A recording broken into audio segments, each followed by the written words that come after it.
Hello, hello, good afternoon, everyone. I'd like to begin by expressing my gratitude. I've always believed that no one person makes it through life untouched by the actions of others. And so, hold on, wait. Um,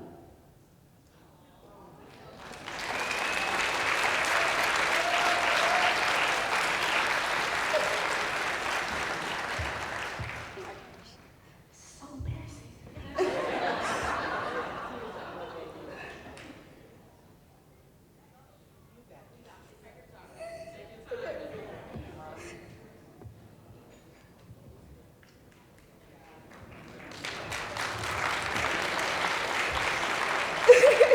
Okay.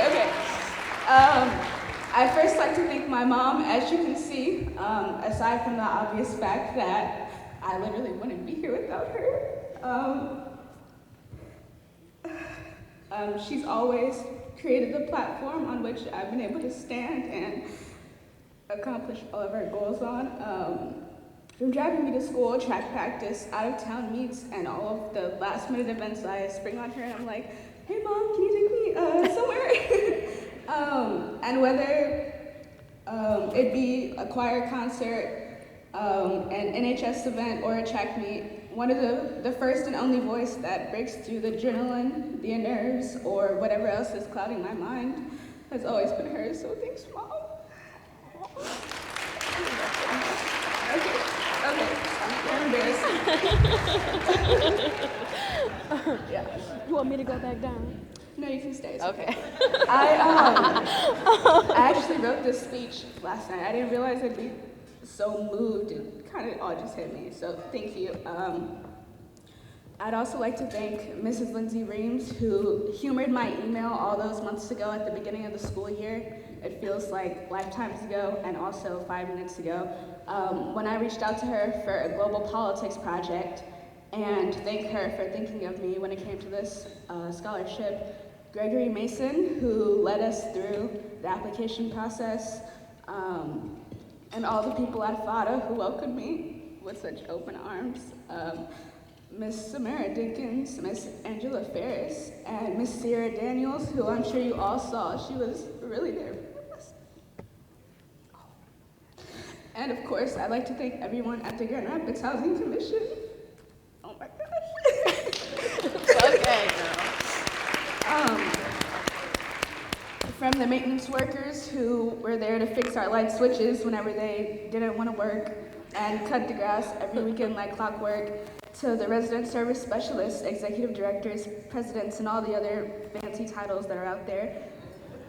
I'd of course like to thank my grandparents, my Nana, who brought me to all of her community events with her, and who first got me started and really looking into the healthcare field and like networking. My grandpa, who I will always call honey, even though he wants us to call him grandpop. I'll never stop, I'm sorry. Because that's what I learned when I was a kid, because that's what my Nana always called him. But I'd like to thank him for introducing me to shows like How the Universe Works, Ancient Aliens, and Through the Wormhole with Morgan Freeman. Still bangers, please watch them. I'd like to thank my 9th grade physics teacher, Miss Lovell, who posted those extra credit assignments during virtual school that I did because I literally had nothing better to do. We were on lockdown and I was doing extra physics homework for fun, even though I already had a 100% in the class. But it would be one of those assignments that led me to do proper research into what astrophysics actually is, and led me to name the subject I've been chasing after all of those years. So astrophysics, last night everyone was asking me about it. What is it? What does an astrophysicist do? Like Ms. Farish was saying, it's the study of astronomical phenomena using physics, mathematics, and chemistry to understand physical and theoretical matter in space, studying the behavior of some of the largest objects like galaxies, stars, planets, and the tiniest particles like atoms, and even smaller still like tauons, muons, quarks, leptons. I could go on. So, as everyone mentioned, my goal is to study astrophysics with a specialty in sub-millimeter wavelengths. To make a long story short, submillimeter astrophysics is a new branch. It's a relatively new branch of astrophysics that utilizes submillimeter waves to study celestial objects. So submillimeter waves, they lie in between radio waves and infrared waves on the electromagnetic spectrum, and they give us a lot of information on the formation of stars, planets, and possibly even the universe itself. And so just as Stefan Bollinger became a founding member of PHADA, pushing the envelope on what it means to serve an underserved community, I'd like to cement my name and my field similarly through research. Oh, I'm going to... Thank you.